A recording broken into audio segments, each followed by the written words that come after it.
Hey everyone, hope everybody's doing well. Putting out a new issue of the Sophisticated Investor series. If you guys wonder where that came from, that was actually, I was posting a bunch of stuff on Twitter a long time ago, and somebody just kept saying, "Man, you obviously don't know anything. You're so unsophisticated." And honestly, like that's a compliment because the simpler your strategy is, the better off you're going to be. I could make up variables that could continue to get me in and out of fucking trades every single day if I want to. I try to make it as simple as possible so I can stay in for the long run. Simple systems work well. If you find out over time when you're building systems that you can continue to make them more and more difficult, more harder to figure out, and think you have this special thing that nobody else ever thought of, but in reality, that's just not true. That's not how it works. Most of the time, every idea you have has been thought of. The real thing is, can you stick to your systems and continue to execute during hard times, so you can catch that next run? And this is what this is put out for today, really, is that I think another run is kind of coming up. I like the look of what all my signals are telling me, and we go through a couple of those here.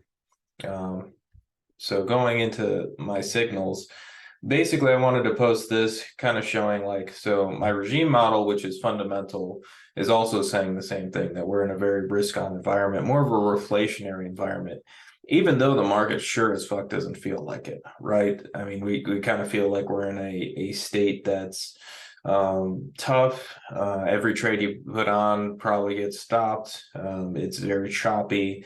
Hard to trade this market. Absolutely, it's been hard for a year, and that happens. You will never run through a perfect market day after day and year after year. What you can do is continue to execute and really, preserve capitals for those good times. And I think that that's coming up, and that's always, there's many ways to look at it. The fundamental way is what you usually see is the market start to bottom out. You see these bottoms. We talked in the video about the October bottom. And I really do think that we saw a bottom in October 2022. I have lots of reasons to believe that was the bottom of that bear market. Does it mean when everybody thinks of bottoms, they think you can buy right there and you make everything back? It's not true, especially if you're using things like leverage. Leverage can make your highs high and your lows low a little faster than everything else. Really what you're trying to do is understand that that's close to a bottom. When do we start executing? When do we start to really push our pedal to the metal, basically?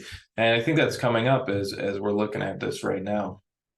But what I'm seeing is much different than even what we saw during that bottoming process. I'm seeing a lot of things turning up. My normal signals for the US, commodities, just basically all my indicators are saying a lot right now, and they're saying that we're really into a risk on mode, and more risk on than I even feel. But once again, it's my I'm not trying to think about what I'm feeling. I'm trying to look at what my systems are saying. Two is the yield curve is inverted. That's also a scary place to be. But most of the time when the yield curve is inverted, as we come out of inversion, there's another 6 months of a good rally that come up, and we're not even out of inversion yet. We'll see how that turns out. That's a speculation, because this is a very interesting market. The market is a very different place. It has been in deep inversion for a long time, and this has turned out many different ways. The Fed's actions have changed so much over time that this is the reason why you can't ever say I know something for sure. So we'll see how that turns out. The regime, everything's saying risk on at the moment. Fundamental models are obviously behind that, but they're starting to turn up as well. Reflation is leading the way. However, this is all dependent on the Fed's actions and reactions. I think the rest of the world, as we're seeing kind of, and I'll go through this too, if you haven't been looking around, the rest of the world kind of looks like it's getting out of that recessionary environment, whereas we in the US look like we're in the depths of it. But really, I see the US kind of starting to come out and follow the rest of these things. And most people haven't been looking at the rest of the world. US investors especially are known for being so interested in nothing but the United States that they don't look anywhere else. So we'll go over that a bit. Fed tightening still, rate hikes slowing. So they are slowing down. We did talk about that. That did start to happen. Is that enough to really push everything higher? I do think so for other reasons. People who are still easing are out there easing. We do see liquidity indicators turning up, and most of the time the market is forward looking. So are we thinking we're going to have like 10 more rate hikes, or are we thinking we're going to have 2, 3? To me personally, I think 2, 3 would be the top. If that even happens, I would say 2. But we'll see what happens. I think 25 basis points hikes going to come again. It depends on how the lingo is around it. And if the lingo is dovish, we're going to see, a lot of the market start to bottom out. I think they think they've killed inflation, but I think inflation is right under the surface, ready to rip back up higher. That'll throw commodities up and all of these things. So we're going to see very similar what happens in most inflationary cycles, which is market jumps up really high, things turn up good, and like what we saw in 2020 into 2021. The next year we see things kind of they start to raise rates, they catch up to it finally, it starts to come down, and then they stop, and possibly cut. Now the thing that they could do this time that I think would be the healthiest is just to stop, not cutting. I think the market is very sustainable where it's at. But I think if we continue to go a lot higher, it'll be bad. Or if we continue to go to a lot lower, inflation will take over. But in the meantime, when I'm trying to look at and trading wise, I'm looking at the quarter to quarter. And I think in the next 3-4 months, I think that the commodities, stocks, even bonds, I think it's a weird thing to say, and you don't usually hear me say that, but I could see an environment where bonds and commodities are also trending to the upside. We'll see how that goes. How's growth? Growth is slowing, but it's starting to turn back up. The ISM is starting to turn up. PMIs are starting to turn up, and China's PMI is looking great. China reopening is part of the story that people aren't talking about. So global markets are hinting at a brighter outlook for 2023. Look around at the global markets. I go through a little bit here. I still have the same outlook that I had in 2022. The market was at the bottom in October 2022. Earnings look like they've started to bottom out as well. There's a picture of earnings. Basically, what we're looking at, I have a chart as we go through this, is that projections are starting to turn up finally. These are the global markets. In green is what's outperforming the United States at the bottom. And we see a lot of it in Europe. I mean, Europe is here and down, and it is lit up green. There's not much that isn't green in that area. Netherlands, Norway, but everything else is green. It's outperforming. I mean, it looks really good in comparison. Most of the Americas look really good. Mexico is leading the way. Greece right behind it. So that looks good.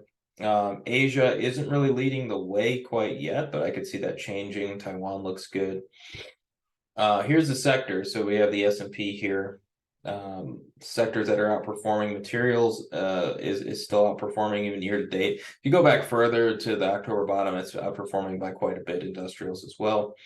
Communications, real estate. Communications and tech. Growth stocks have been really leading the way this time. That's why I think the S&P is definitely at a bottom here. Software is outperforming. Oil services is outperforming year to date. These are all year to date numbers. Oil services, agriculture, retail, internet. Is that REITs? Yes, REITs. Sorry, not on a spreadsheet. It's easier on a spreadsheet to figure out where you're at. Home builders. And then some major outperformance in metals and mining and airlines, insurance. So a lot of these are looking really good, and we have to continue to keep an eye on this with semiconductors as well, up 16% year to date. So we'll see how that goes. And then our factor ETFs basically factors against the S&P 500. We'll see the IPOs are outperforming well. Small cap growth outperforming well. So basically mid cap value, small cap core, mid cap core. So we're seeing that we're starting to see growth stocks start to tick up again year to date, and that hasn't happened in a while. Futures weighting of the portfolios has changed a little bit. Cryptocurrencies is a little bit smaller right now. I could see adding to that soon.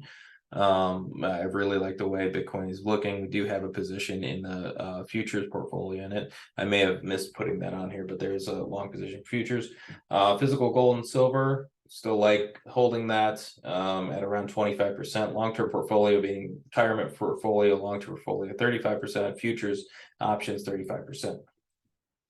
Here's the model long-term portfolio. As you'll see, there's, we've been long Mexico for a long time, long metals mining and energy for a long time. A couple new names in there, Germany, Sweden, the insurance sector is in there. Defense has been in there for a long time. The gold miners, small position, but it's in there. Silver and gold in there. XLB, XLI. I talked about the steel miners and SLX in one of the last videos around October and November 2022. If you want to go back and check that out. Some money left over in cash and fixed income and carry trades at the moment. And then here we are in the futures portfolio. Like I said, I remembered that as I was doing it. Did forget the Bitcoin one, but there's gasoline, copper, the currencies, euro, Aussie dollar, Mexican peso. You can go through that and read the rest yourself. Coffee's on there, cotton very close. We'll go through that. Okay, so charts. And there's not a bunch to really go through here. What I really wanted to do is kind of focus on like what we're seeing, what's critical at the moment. And critical developments, mainly Europe. Europe, I don't know why it said no available data while I was putting up data on this, so don't mind that. But looking at Europe, this is really interesting, and this is quite a development. While everybody's focused on tech or focused on this or that, this is something that we'll definitely see some major outperformance in. Being put into these areas in Europe can really be beneficial if you're a person really trading the market and really trying to get it, because there's not always going to be a bull market everywhere, right? And what ends up happening is most of the time where we see relative strength in a certain area, meaning now we're seeing it in Europe. That's weird. That hasn't happened in a long fucking time. So maybe that's something that starts to take over and be a trend for this year, is that European stocks lead the way. And I could see that happening absolutely. Commodities. Commodities also don't look bad. So if we go over the last 6 months, basically till around that October area, see cotton just kind of went down and bottomed out. Oils, same thing, but it really bottomed down, starting to trend up. Whereas we have something like gasoline made it all the way back up. It's now positive. Gold, silver looking okay over that period of time, but copper is really leading the way. I think that one's up. I can't quite read it from here, but I think that's up nearly 20%. So all these together, now we're looking at, okay, this is very constructive of something happening in this market. Now, once again, I even think I feel a little crazy saying that I'm seeing these type of signals, but I can't not see that. I can't say that I'm not seeing something.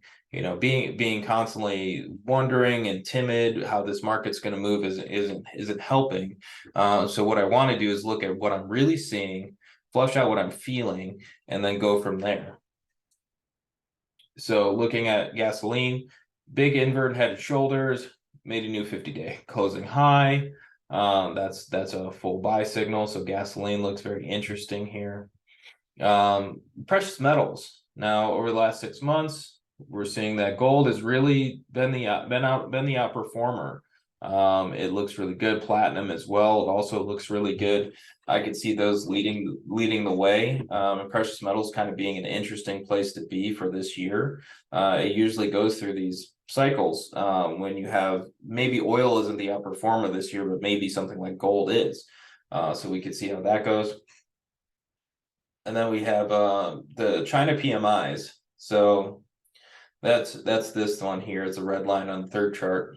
So these really turned up big lately, while the US is still kind of underwater, So I think that what we're going to start seeing is that, Europe bottomed early. And then because they were in the depths of the recession a little bit earlier, not even a recession, but what they call a recession, or what people feel like is a recession. They weren't calling it, but people feel like that was a recession. And then we have the US kind of underwater and kind of just turning up.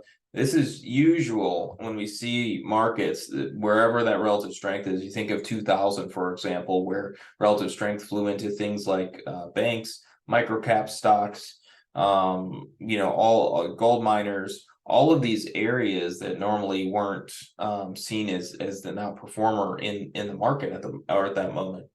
So we start to see that happen, and then those lead the way in the next cycle. So 2008, those are really leading the way. Tech extremely underperformed. So once again, you don't want to just buy what's fallen the most. You want to buy what's held up the best. Even sometimes both of these things are coming down, but what went down the least, and that can kind of show you where you want to be. For 42 macro, basically what Darius Dale was explaining was because this currency market being in near perfect harmony, limiting the scope of the U.S. to appreciate on policy speculation alone. So it leaves the U.S. dollar to appreciate on policy speculation alone, meaning that that's what most of the time what we were doing. So as some of these are changing, and as we're seeing this parity coming into these markets, we're now seeing that it's not a very constructive environment for the U.S. dollar. And they even show the capital outflows here for 42 macro as well. I put risk off where. So basically what I'm talking about here is that I'm not seeing many reasons to be so risk off. Nothing's really, even the things that are doing well aren't really breaking down. Some of these things look decent, some look better than others. The things I want to see that are holding up well are, and Europe is really leading the way. So it's just telling me that maybe the US isn't where you want to be. And if you are, there's very specific sectors that you should be interested in. That's about it. Earnings projections turning back up. So these are these right here. So that's also very constructive of the market going higher. As projections start to turn up, the market tends to bottom out. So we'll see where those end up. Copper holding up very well. And that's under critical developments, mainly because copper is not something that I want to bet against. When things are looking really good, that's something that I want to say, okay, copper is looking good. There is global growth somewhere. Somebody needs these things. And with China turning up, that's a recipe for a bull market. So just interested to see how that holds up. Could this change? Absolutely. But for now, it isn't.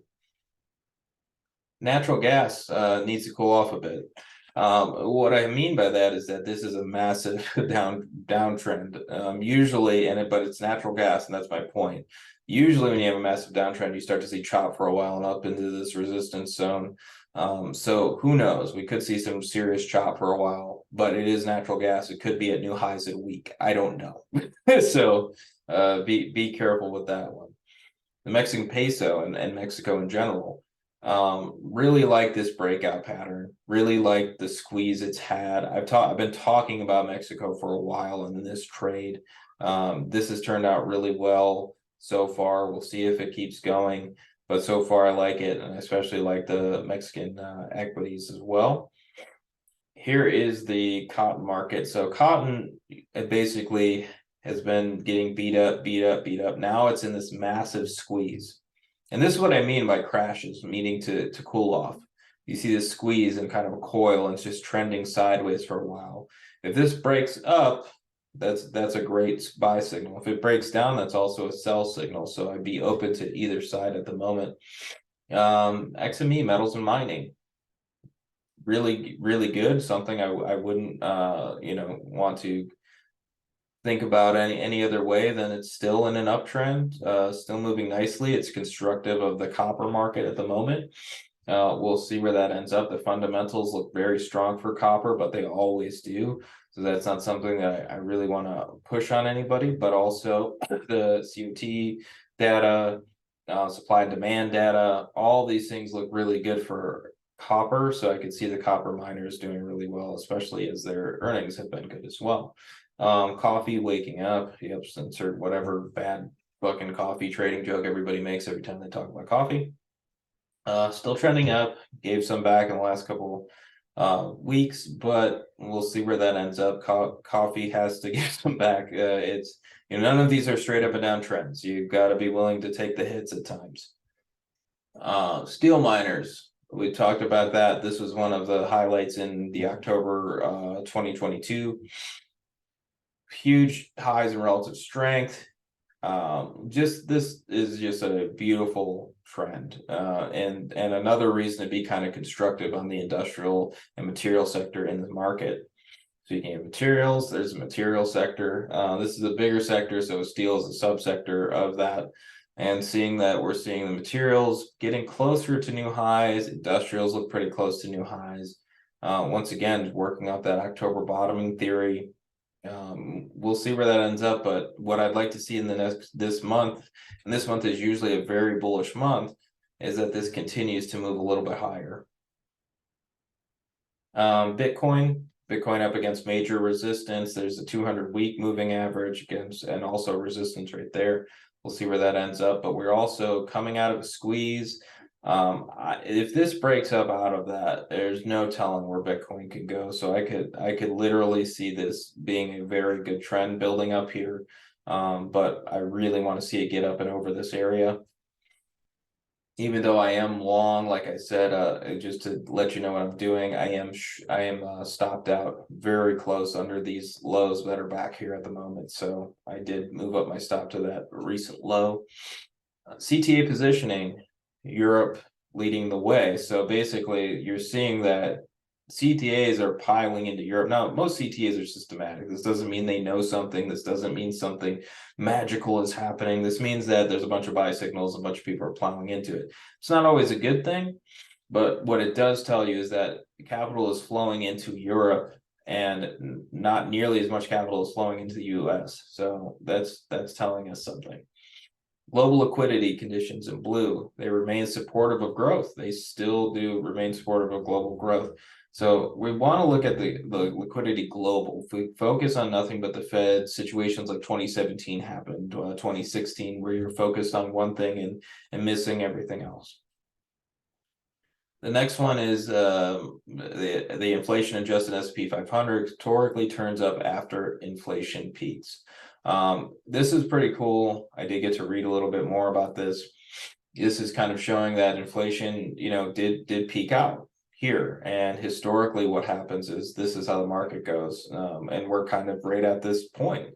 It pulls back again. We start to see a trend higher. And overall, from the low, it does trend higher. It's always going to be choppy. Bottoms are fucking messy, but you have to be open to the fact that this could go a lot higher. And there's a lot of things to be supportive of going higher.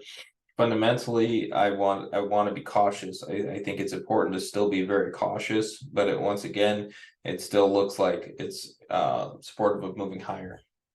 22. This is from my buddy Alpha Charts.